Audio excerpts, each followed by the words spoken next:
شب قدر کی علامت کیا ہوتی ہے؟ روحانی اسکالر جناب سید سرفراز احمد شاہ صاحب کتاب غنیت الطالبین کا حوالہ دیتے ہوئے فرماتے ہیں، جہاں تک شب قدر کی علامت کا تعلق ہے، اس رات میں نہ سردی ہوتی ہے نہ گرمی۔ روایت ہے کہ اس میں کتے کی آواز بھی سنائی نہیں دیتی۔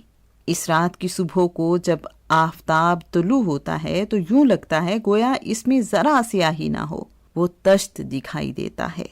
اس رات کی عجیب باتیں اور اسرار اہل دل، اہل اطاعت، اہل ولایت اور ان لوگوں پر منکشف ہوتے ہیں جنہیں اللہ تعالیٰ یہ سب دکھانا چاہتا ہے، اور ہر شخص کو اس کے مقام، مرتبے، حال اور اللہ تعالیٰ کے ساتھ قرب کے مطابق اس رات کا مشاہدہ ہوتا ہے۔